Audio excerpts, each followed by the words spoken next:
Alright, I got the Freewing A-10, flight number 5 for me. Flying on a zippy 4000. Calls for a 3600. It flies a little nose heavy with the 4000. Alright, still got a 5 to 6 mile an hour crosswind.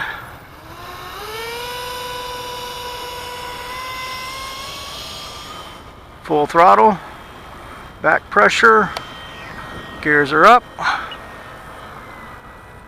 coming off the power a little. Burp.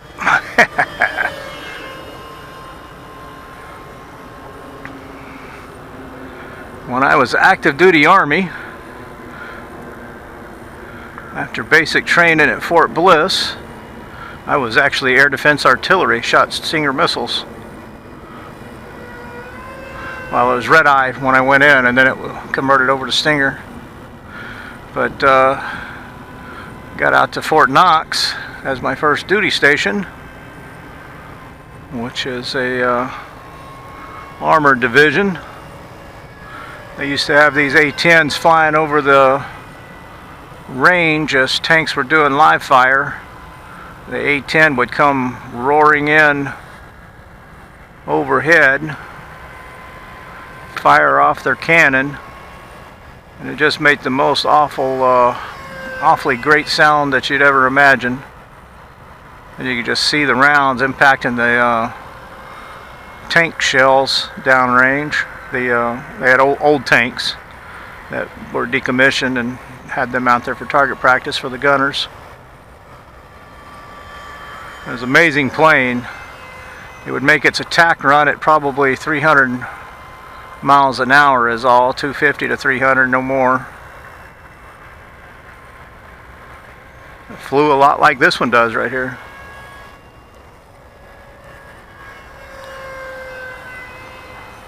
It was a lot of fun to watch though.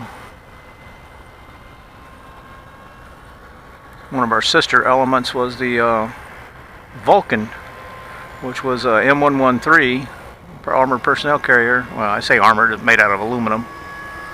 But it had a 20 millimeter cannon mounted on it. And it was the same way. It had switches on it, if I recall. It'd give a 30 round, I think it was a 70 and a 100 round bursts. It might have had more. I can't recall. It wasn't my MOS. But I just remember watching them on the line. Their cannon sounded awesome also. Not quite like these. These had a much more guttural sound to it.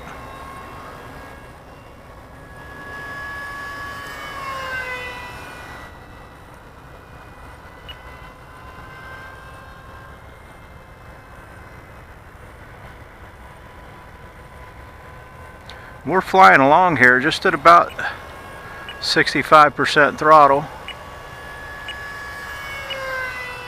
There's our timer. Make a gear pass on this one.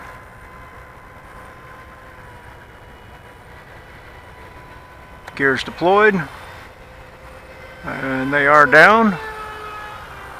Start setting up for a landing. This is a pretty heavy plane. I haven't put it on the scales yet, but most of the EDFs that I fly actually have a pretty good slope to it, glide slope.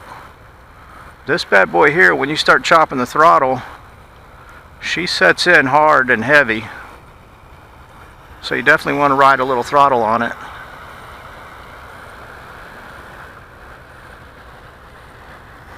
Otherwise you'll be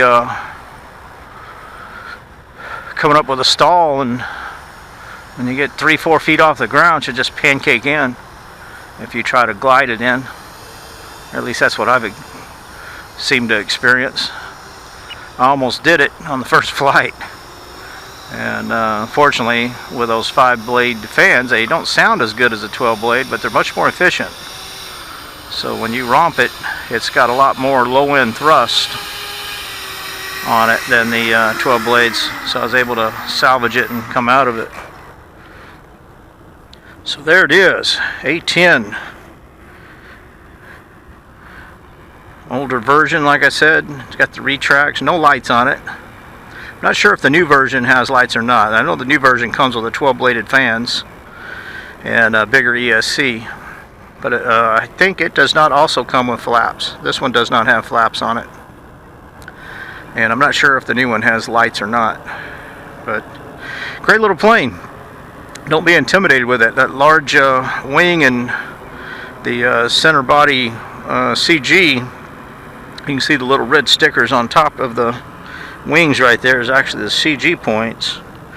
So this one here is definitely nose heavy. When you lock it in right there, it'll set at an angle about like that, tilt the nose down, which I'd prefer, and that's with the battery all the way back. But again, it is a 4,000 milliamp instead of the 3,600 that the book calls for.